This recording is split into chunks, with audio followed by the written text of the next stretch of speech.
here with Lee Ziemba, who is a Rogers Mounties Gatorade Player of the Year for the 2005-2006 season. He was also an Auburn football player, a freshman All-American, and was on the senior national title team. He also played in the NFL for the Carolina Panthers. Mr. Ziemba, thank you for joining us today. Thank y'all for having me. I appreciate that. Yeah, absolutely. Absolutely. You're an absolute stud here. You're still talked about till this day. On the football side of things, you're on that notorious 2006 Rogers team. I think we're looking at another stud in the left side of the camera. Is that the Bruiser? Is there a head in that helmet? Oh, there he is. Oh, there he is. Introduce yourself. My name's Eli. Eli. Very nice to meet you, sir. Thank you for joining us. Thank you. Mr. Ziemba, you were on that notorious 2006 Rogers team, and y'all had a pretty big game against Bentonville in that season.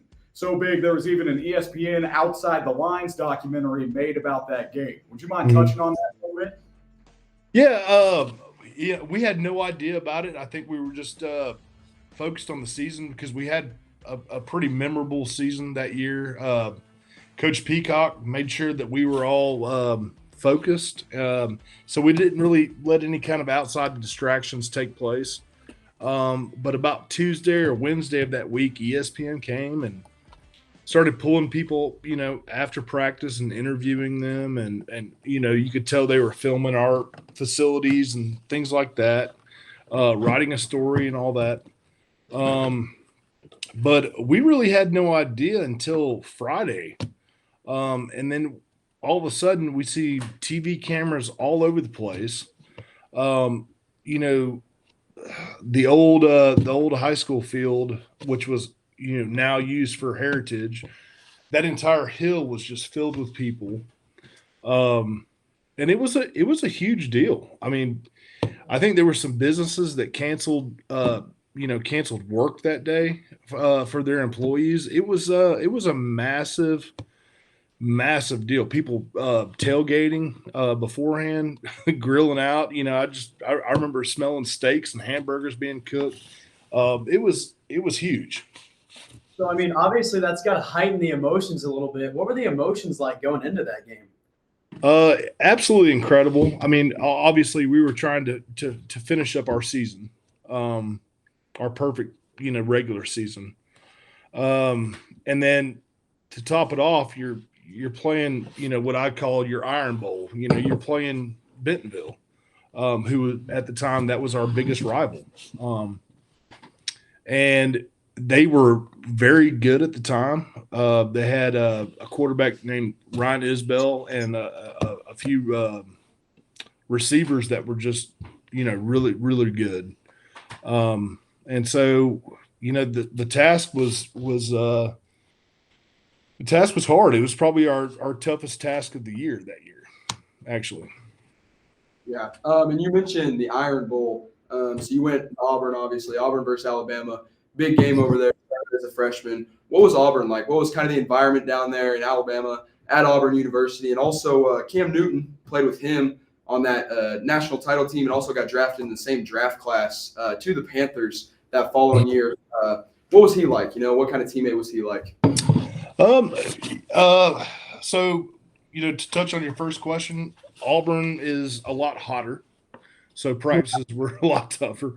But becoming a student athlete, there was a lot more demanded on you than was in high school. So a lot of time management was, and that was one of the really key things for me learning early on. You're starting your days at 5 o'clock in the morning, and you're not in them until 11 o'clock PM.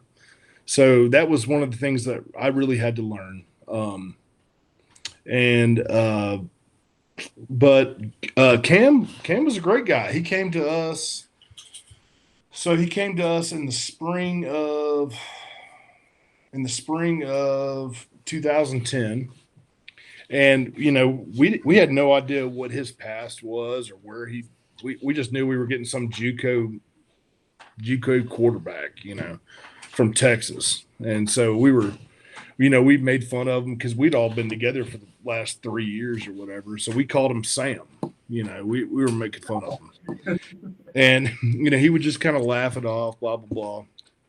All of a sudden, here comes, 2 days. We see what this guy can do. And we're like, oh, my gosh. So, we were pretty impressed with him. And, by about the Kentucky game that year, we kind of realized, holy crap, we got a chance to win this whole thing. And we did it. So They did.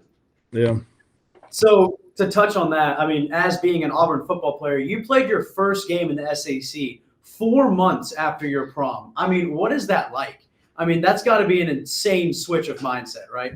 Terrifying.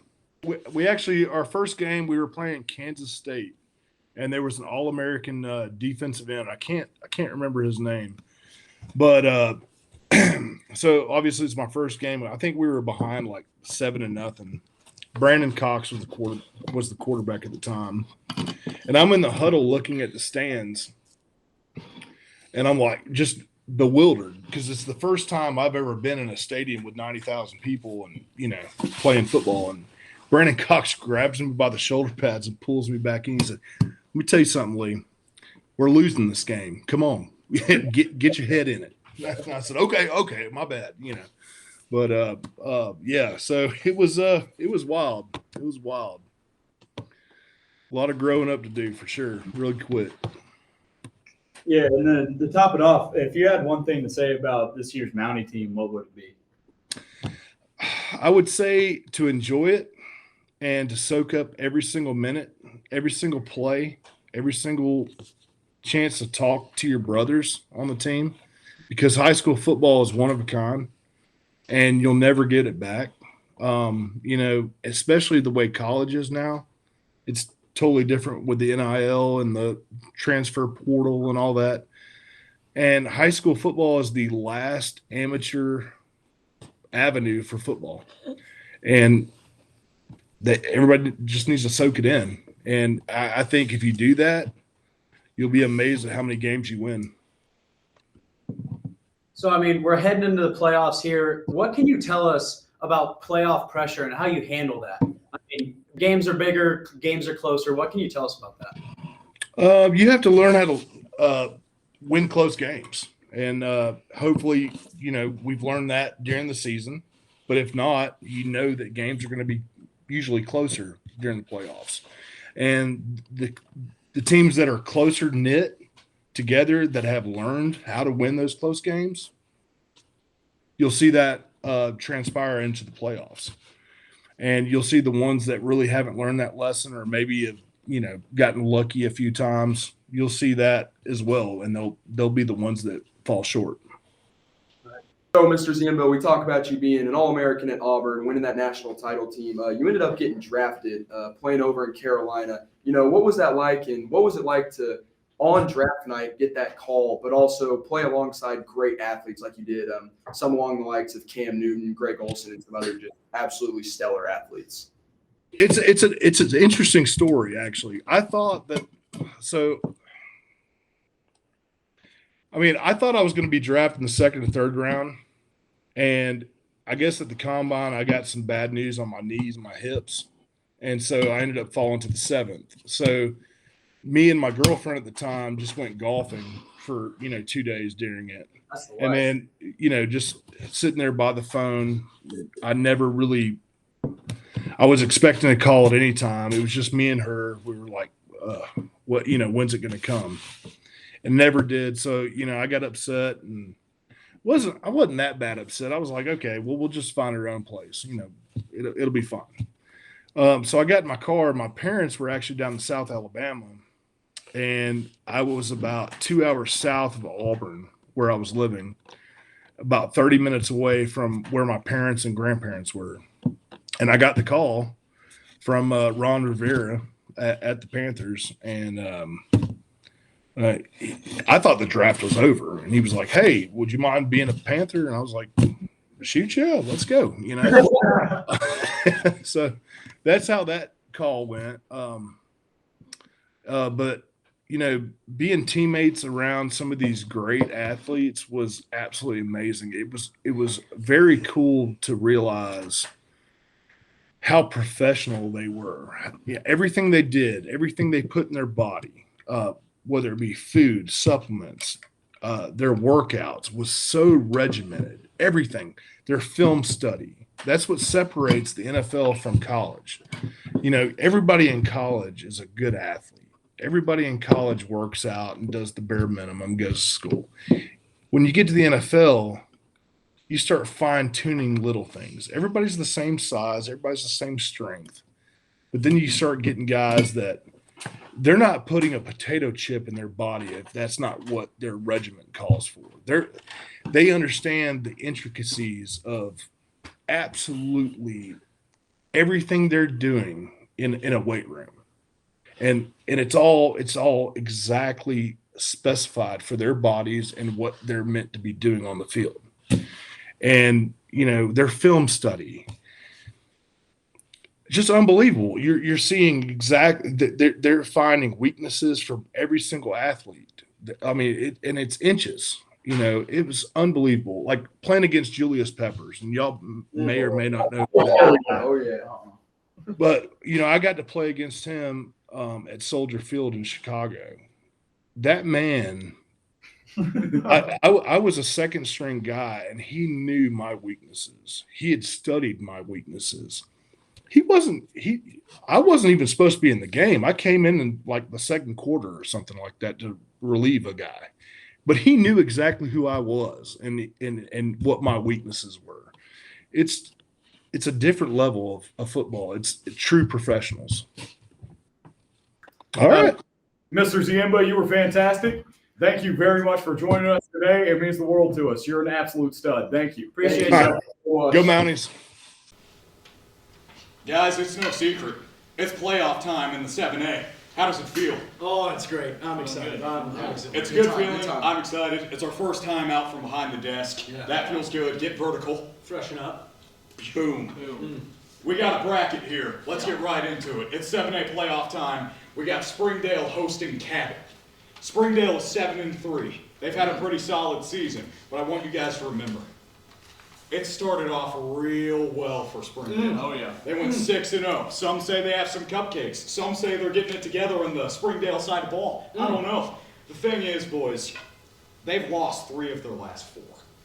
Springdale has been struggling. They've been battling through injuries. They've been battling through strength of schedule. It was backloaded. Not It just was any injuries. We are talking about their quarterback, Jack Pounders. Jack Pounders, he was hurt. He's up in the air right now if he's going to play or if he's going to play fully healthy. They need him. They need him. They bad. need him. That's They the need him bad. biggest part of their run game, and this is a big game for them. Well, that's what happens when you run the wing tee, the flex bone, that kind of style of stuff. They like to run the ball. But with that comes the necessity to convert. You have to convert on downs. You have to convert in the red zone, which they are good at doing. But those 3 of the 4 games that they lost in the past 4, that's where the struggle came. Right. They weren't able to convert on those big downs against Rogers, against Bentonville, against Fayetteville. The struggle showed, the injuries showed. On the Cabot side of things, they're 4-6.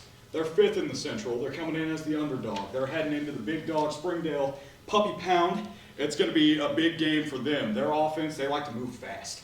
They like to get going. Very pass heavy. They're not really big enough to run the ball all that well, and they spread out the field. They spread out the field. They get their guys in open space due to a lack of blocking.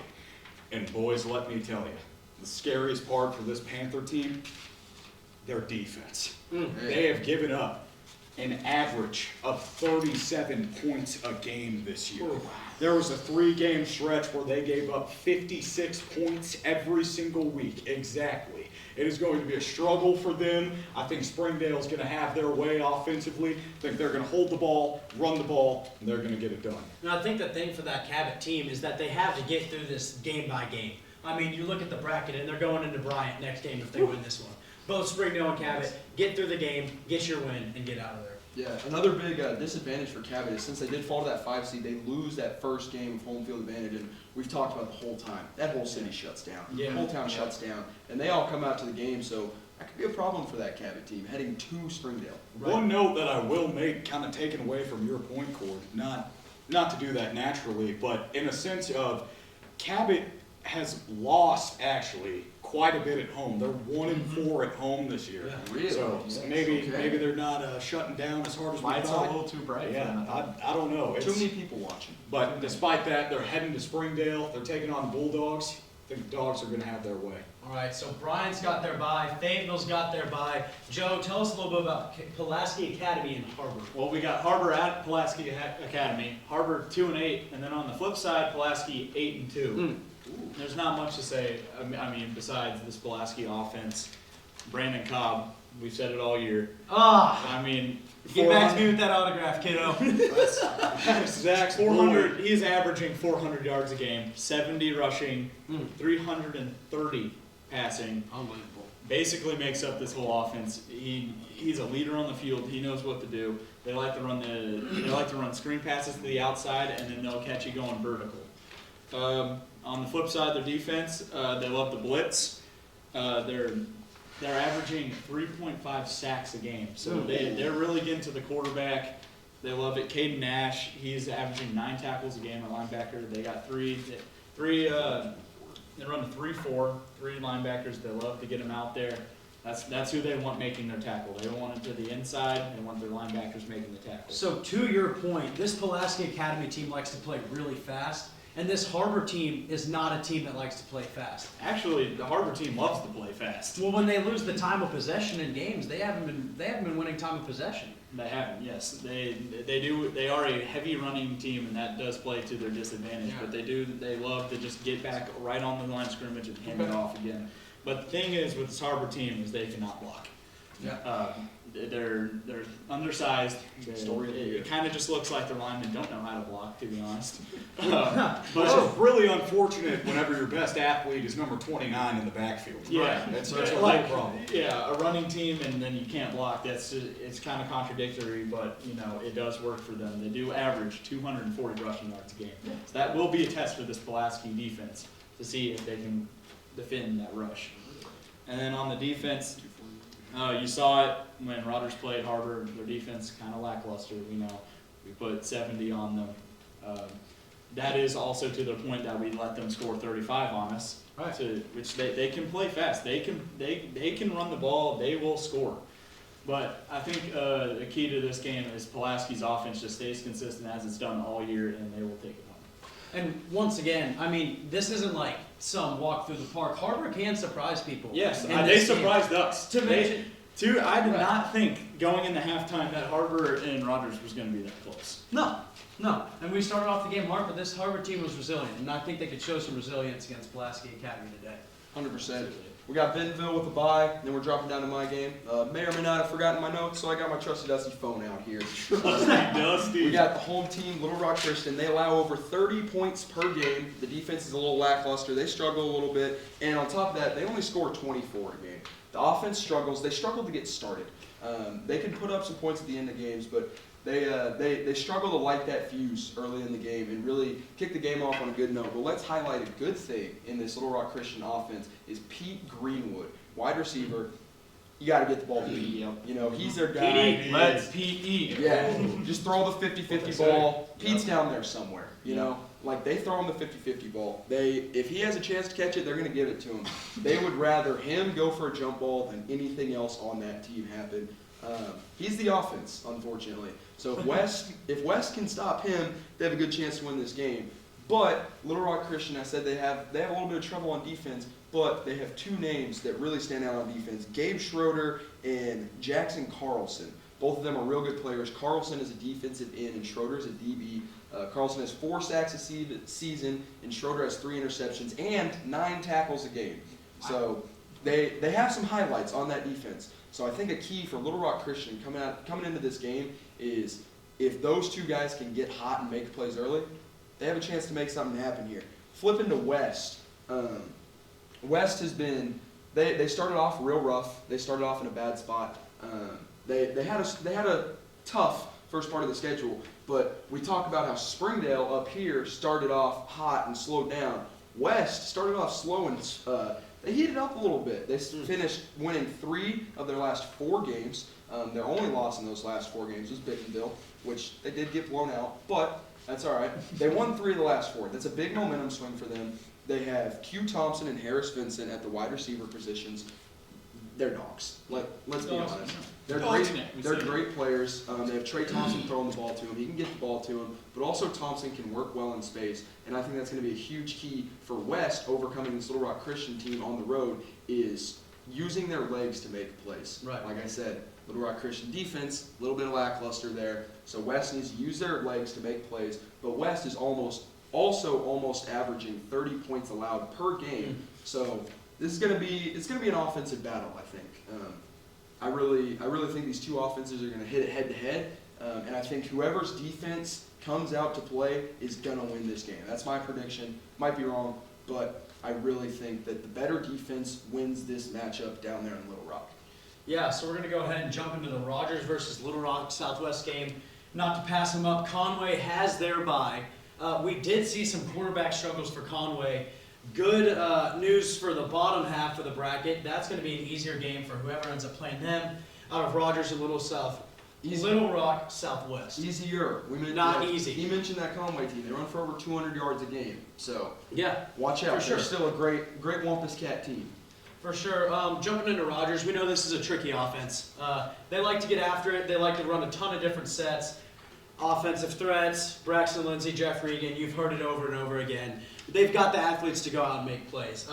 Loving to run the ball. The run has really been coming together for Rogers, actually, and the pass game has not showed any stop. The defense is resilient. They're very breakable over the top, but they have shown they've been improving. If we go into Little Rock Southwest, on the other hand, this defense struggles, okay? This defense is giving up somewhere around 40 points a game minimum, okay? And they run a 1 safety look, which looks really good for Rogers. They're blitzing 6 to 7 guys on almost every play. Based on what I've heard from players, big blitzing team, that's going to help Rogers spread the ball out. They can get their ball to their assets. Ikenberry on the outside, Cooper Daniel on the outside, Jason Vogt, Braxton Lindsay. They're going to be able to get that ball out on the outside. The screen pass will be big for Rogers this week. I think they're going to be able to run those screen set looks, get the ball on the outside, and really utilize Braxton as a perimeter blocker this week. We haven't seen it as much as we've wanted to, but Braxton on the outside blocking is a complete mismatch with whoever he's going up against. He is a great blocker, and we've seen that by putting him at the H-back, Exactly. shooting him up in hole early. That kind of goes into the run game, Zach, like you were talking about. Jack Harrell had 10.6 yards a carry last game against the Heritage War Eagles. He had 10 carries, 100 yards, maybe a touchdown or 2 in there as well. Yeah. We are running the ball at a high level right now, and I really hope we can progress on that same path. What can we expect out of Little Rock Southwest? So from Little Rock Southwest offense, it's not the best we've ever seen, okay? They're 2-8 for a reason, okay? They haven't put up as many points as they'd like to. They're getting outscored by 3-4 possessions almost every game. 62-0 loss to Bryant, obviously a good team. But the one good thing I will say about this offense is that they've got an athletic QB. Their QB likes to get out of the pocket, and we saw Rogers struggle versus Muskogee on an athletic QB who likes to scramble and make plays outside of the pocket. So that could prove to Little Rock Southwest's success in this game. If they're able to get him out of the pocket, get the D-line moving. Because, to be honest, the D-line for Rogers isn't the fastest we've ever seen. They're agile, but there's faster D-lines in our conference, such as Fayetteville. I think Fayetteville's got one of the best D-lines in the state. Does Fayetteville have Nesto? Nesto Gonzalez is a middle. He's the nose guard, so he's not getting outside. I don't think Yeah, Fayetteville you has better Nesto. you better hope Coach Javi doesn't watch this week. you might end up no longer with us. Yeah, you're right. You're right. Might be over. A little scary there. We might have to cut that one out. The Little Rock Southwest team, their offense is pretty good under pressure. I think that could prove to their success as well. Rogers, we know they love to bring tricky blitzes. So if their quarterback, as I've said, stays calm under pressure, is able to get outside the pocket, this could be a closer game than a lot expect. Boys, it's playoff week. It's the first round. It's a huge deal. Yeah. And that was very well resembled in your segment, Kicking It with Cord. You had a fantastic go at it. Let's cut away to that. A little bit more competition. if I Oh, do say is so. that so? I Little guess you bit could of say we foreshadowing. hired the stakes. I guess so.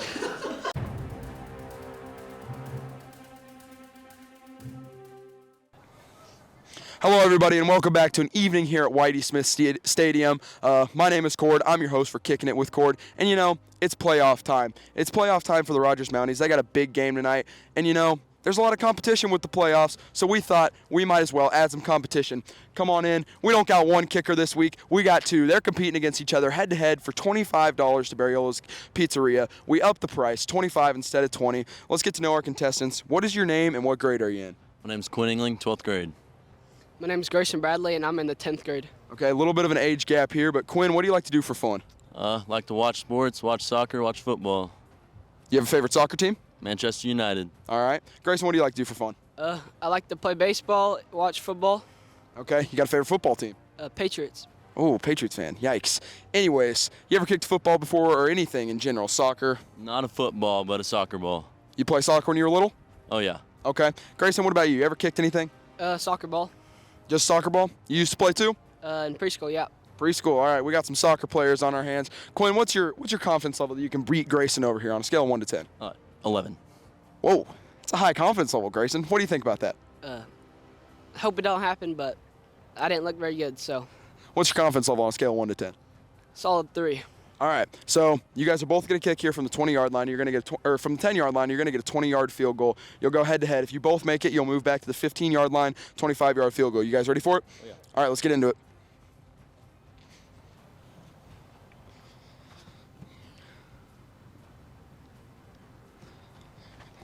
They're both kicking at the same time, by the way, so this should be interesting.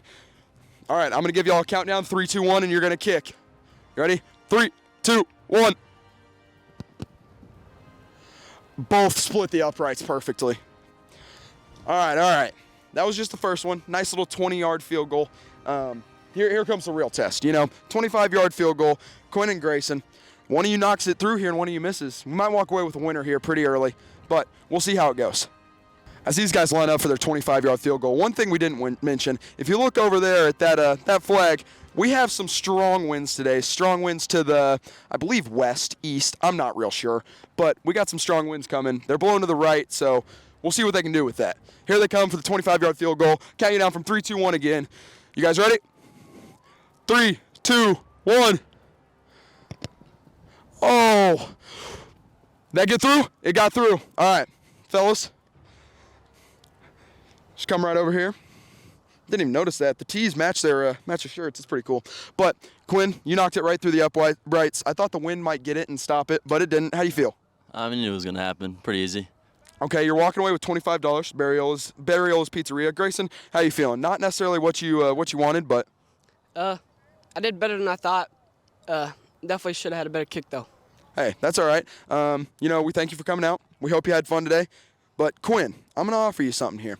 If you want to try a 40-yard field goal, you don't have to risk your 25. You got 25 locked in. But if you want to try a 40-yard field goal, we are going to add, this is going to be a tongue twister, but it is going to be one free, one-topping pizza per month for 1 year. So essentially 12 pizzas over the course of a year. You want to try that? Oh, yeah, sounds good to me. All right, let's see if we can do it.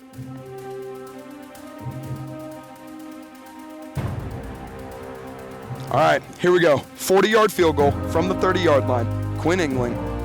You ready? All right, he's going to be adding on 12 free pizzas if he can make this. Let's see what he's got. Come on, Quinn. You got it, Quinn. Soccer cleats on. He's ready. Oh, my gosh. Oh, my gosh. Oh, no. Oh, my goodness. All right, if you guys couldn't tell on there, that was short by about 2 feet.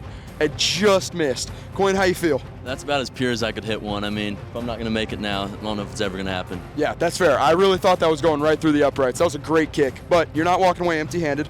Let me reach in my handy-dandy pocket here. You're walking away with $25 to Barriola's Pizzeria in Rogers. We hope you enjoy it. Maybe go on a little date night if that's something you have in mind. But back to you guys at the desk. Cord coming back from Kicking It with Cord. That was phenomenal. That was intense. Not sure if you could see it on the camera. Quinn missed that 40-yarder by about This much. That much. It was close. A close call. I thought he had it. I really did. Shout out to Quinn, though. That was pretty insane. That was a great outing. Great outing. Yeah. He put me to shame. And Scoots. For sure. Yeah. Hey, Grayson 20 yarder. He did a great job. A couple of dogs, I might say. Ooh. Speaking of dogs.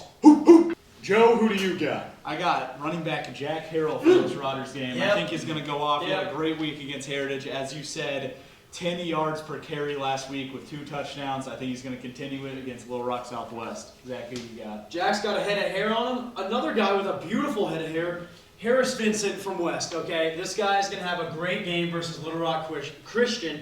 It's going to be a big passing game. He's going to blow the top off, and he's going to have a lot of yards this game. Mason, who do you I'm got? going to flip it to Cord. I'm saving the best for Oh, last. okay. Okay, Good. saving the best for last. I'm actually going to take what I think is the difference maker in this game, Little Rock Christian game, my game. I think that Pete Greenwood is my dog of the day, wide receiver for Little Rock Christian. If he shows up, the boys at Little Rock Christian move on. That's my take. Expect Harris Vincent to show up where Pete Greenwood is not. Little wide receiver battle. Little wide receiver battle down there in Little Rock. Could be a good one, but Pete Greenwood, my dog of the day. Expect over 150 yards from Greenwood. Wow. That's my prediction in this game. How many head tops? Week West secondary. Give me Pete Greenwood to Okay. move the boys to the second round. Okay, advancing to play Bentonville.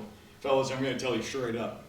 My dog of the day, I got a couple of them, and they're serving up more than touchdowns. They're serving the community. Okay? My dog of the day is the Green family at Handles and Mark Barriola and the people that really help out the show. Yeah. They've been here supporting us since day one. Yeah. Just anything. I mean, that's a group of people that would give you the shirt off of their back. Oh, Yeah, 100%. yeah, So absolutely. they are. You can't thank them enough for helping out a show like us. Just 4 dudes Yeah. talking about football. Yeah, Four just dudes. chopping it up, trying to make it happen. Dude, come on, Guys, guys, be be dudes. They are fantastic. Speaking of the Handles family, can you handle the pressure is coming up next? And Zach, I'm going to tell you this straight up. The best part about this show is when one handsome blonde goes down, there's another one right there to step up to the challenge. We're going to cut away to me, and I'm going to give you the rundown of the best scoops in town. We'll be back after this.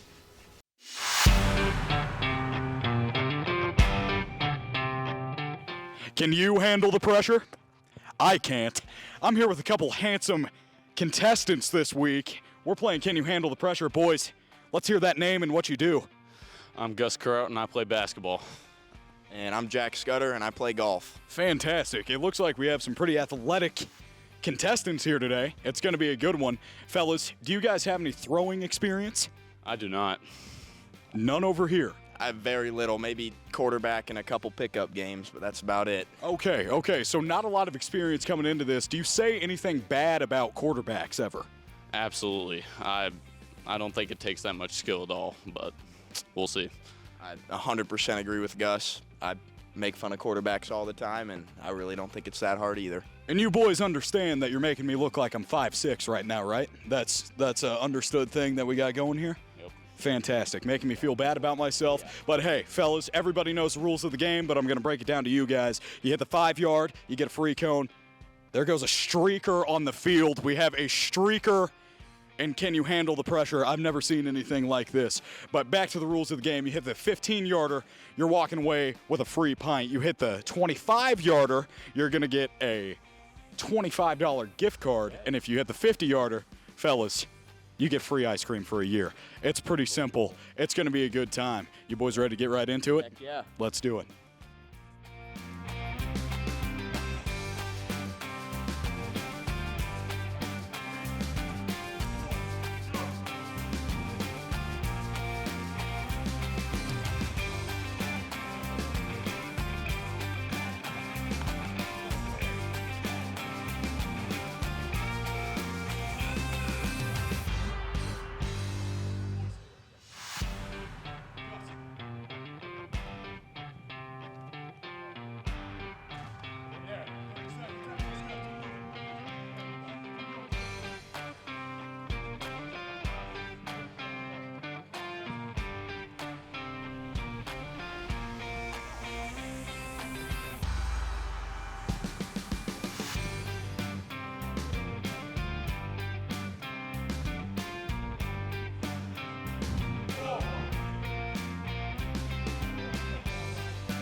Gus, you rose to the occasion. It's playoff week. The Mounties are taking on the Little Rock Southwest Griffins.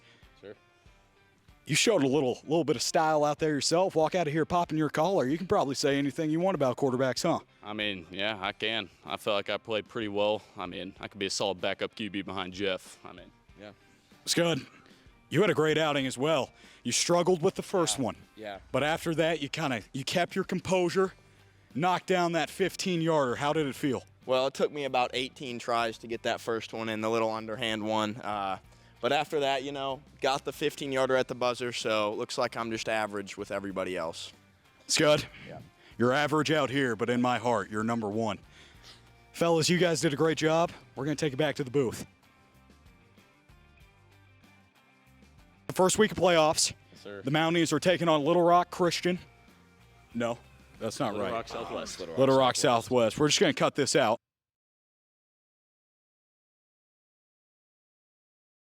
So, perfect. Did he make it?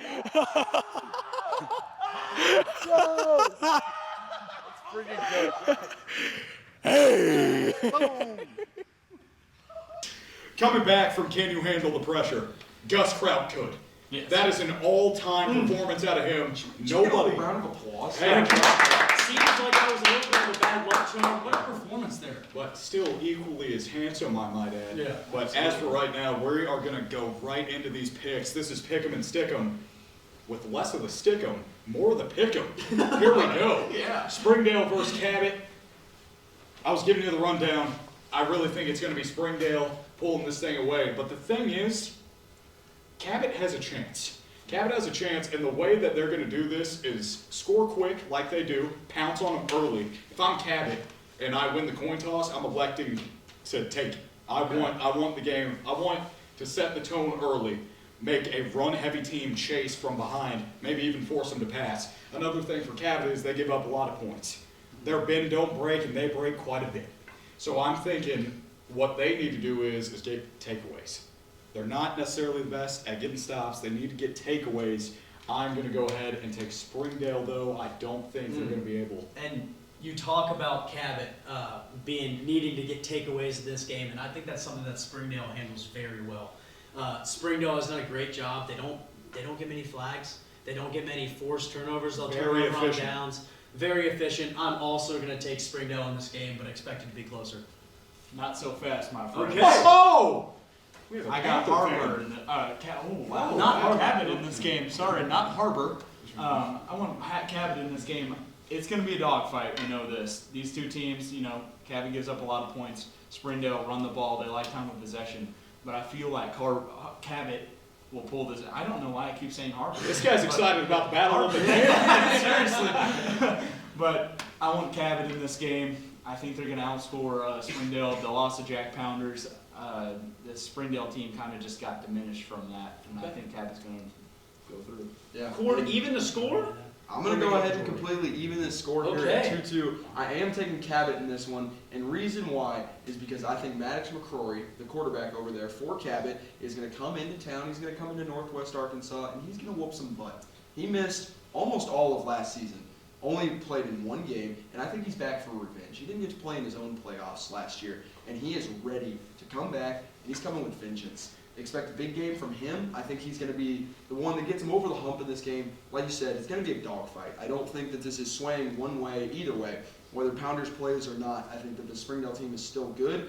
I just think that Cabot is going to get it done. I will say I did take Springdale in this game, but the one thing to to Cabot's point, thanks Joe. The one thing to Cabot's point is that Springdale isn't an experienced playoff team. This is not a team that makes the playoffs often, and that could light a fire under their butt, or this could be detrimental to them in this game. What I'm going to add to that is, Zach, one thing, this has been a fantastic season for the Bulldogs. Right. This is almost uncharacteristic for them. So for them to be able to show that they can turn it around, say, hey, you know what? We can be a multi-win team. We can be in the positive here.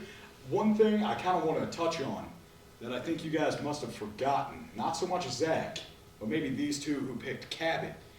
They give up 37 points a game. Any answers? My thought is, like you said, Springdale, they're not experienced. I don't know if they're ready for the lights. I don't know how many times they've been back to the playoffs since the Malzahn days, but it's been a long time. They don't have much experience, and I'm not sure if any of the guys on that team have been in the playoffs, have played in a playoff game, and I just think that Cabot has more experience in the postseason. That's why I think they get Expect that to hit him in the heart. Expect that to make the Bulldogs just want this even more. Want it even more. Hey, it's on the shirt. It's in the heart. Let's go Bulldogs. It's all tied up here. Let's move on to the next game. Joe wants to talk about Harbor. Why don't you All of us here, me and Zach, want to talk about Harbor real bad. And you know, the way I've been talking about him, you're like, well, Joe's going to pick Harbor now. No. I'm going to take Pulaski. Maybe just because of Brandon Cobb.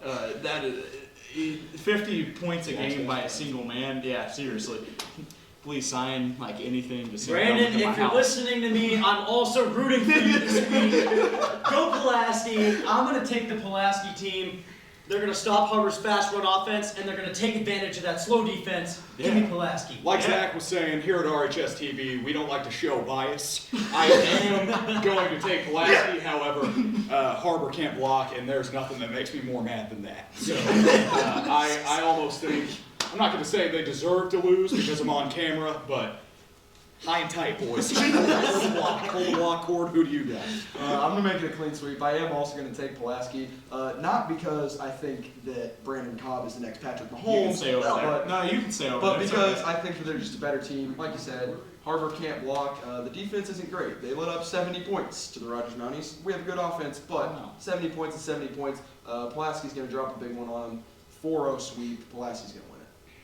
Moving on from the Pulaski Academy and Harbor game, we got a clean sweep going there, a little 2-2 clean sweep. Let's move on to this Little Rock Christian and Bentonville West game. We got a 4-5 matchup. The Wolverines are heading down to Little Rock Christian, and as much as this pains me to do, not necessarily, but for Pete Greenwood's sake, I am going to take Bentonville West Wolverines. Yep. I think that Greenwood's going to have a great game, and I think that he is going to be the reason that they are in this game, but I don't think they'll get it done. I think Harris Vincent, Hugh Thompson, Trey Thompson, a good offensive line highlighted by a 3-year starter, Caleb Chandler. I think they're going to get it done over there at West, and they're going to head back to Northwest Arkansas. A little bit of a rivalry game. We got Bentonville West and Bentonville. Oh, yeah. Who knows how that game could end up, but give me the Wolverines. Conversation. Cord, I love you, and that was a great pick. I'm also going to take West. Harris, the Hair, Vincent will take this home for West. It's going to be an over-the-top of the safeties game for them. Expect 2 touchdowns from Harris Vincent. Expect a lot of yards over the heads of Little Rock Christian secondary. Joe? I'm going to take West here as well. We're going to go 3-0 with the underdogs here. Little Rock Christian last week played Pulaski Academy, lost 43-8. So we're seeing a decline in the offense and a decline in the defense here. Well, I mean, Pulaski's a good team. Pulaski is a good, yes, great team. I'm not taking 8 points is anything away to from be that. happy about. Absolutely. I think Pulaski would beat most of the teams on here except for about 4 of them. I mean, I agree. But you see, that is a big blowout there. For sure. They're coming off that game. They have to go play West. West, on the other hand, they've been heating up. They had a bad start to the season. They're heating up now. They're trying to prove to this whole playoff bracket that they're actually a team that can play now and not just the 0-6 Bentonville West that they were. Numbers do talk. They won 3 of their last 4. I mean, that could be some momentum that they keep heading into this game. Mace, what you think? Boys, I got to tell you, when it comes to this Little Rock Christian game versus Bentonville West, I'm like Reba McEntire. Oh, Little Rock is going to advance to the next round. I don't see them taking the loss here. I really don't. Bentonville West cannot play a lick of defense, in my opinion. They have a lot of those. I am taking Little Rock Christian to take on the almighty Bentonville Tigers in the next round. I do agree with that defensive take for Bentonville West. I think this is going to be a over 80-point combined game. This is going to be high scoring. Okay. No defense. 80 is a high Zero line. defense I being like played. it. No defense. Pete Greenwood shining. All right, we'll move on to we'll move on to this Rogers versus Little Rock Southwest game. Conway with the bye, quarterback still out. Good for the bottom half of the bracket. That's what I'll say about that. Rogers versus Little Rock Southwest. We've seen it. We just picked an upset, 3-1 above. This will not be an upset. Rogers is going to take this game. That screen pass, they're going to get the ball outside. They're going to torment this Little Rock Southwest defense. I don't think Little Rock Southwest is going to have the capability to hang with Rogers on the offensive side. Mason, what do you got? Zach, I'm going to go ahead and take Rogers. I think they just absolutely exploded offensively against the Heritage War Eagles, but the thing is, they didn't give up any points at all. There has never been a better time to be a Rogers Mountie football player. They are playing at a high level right now. I'm going to go ahead and take the Mounties. And just to bounce off of that, I agree with you. Mounties are playing at a high level right now. Coming off that game of Heritage, just absolute destruction. I think they're going to keep that wear and tear into this. Jeff Regan's going to have another masterclass game. Braxton Lindsey's going to have another masterclass game. Heck, even Jack Harrell might get that same stat line from last game. Yeah, I'm going to go ahead and make this 4-0. I think that Rogers is an all-around better team. I do think that Little Rock Southwest has some athletes. They have some great players. They're an overall athletic team, but I don't think they play enough together and play for each other. Rogers is coming off 2 games where they've outscored their opponents 120-32. So they're scoring the ball at a high level right now. 70-32 win and a 50-0 win. And also, this is a 4th straight year hosting a playoff game here at Whitey Smith Stadium. I think that is going to play a big factor in the fact that Rogers knows what they're doing. They've been in this spot. These coaches have been in this spot. And the seniors from this team, such as Jack Harrell and Cam Cunningham, have been here before. They know what it's like. They know what the situation's like. And I don't think the lights are going to be too bright. Give me Rogers, 4-0. It's going to be a great week of football, fellas. 100%. Absolutely. Just a little bit of a recap. We got a sweep here with Rogers over Southwest and a sweep here with Pulaski over Harbor. We got West taking 3 of the 4 votes over Little Rock Christian. And the game of the week up here, 2-2, Springdale and Cabot. I'm excited for a little ground and pound that game. Yeah. It's going to be a dogfight. Whoever wins that is going to go on to play Bryant. But look for that game. It's going to be ground and pound, great game between 2 great teams and running offenses. That's going to do it for us here at RHS TV. This was High School Game Day. It's going to be a great week of football.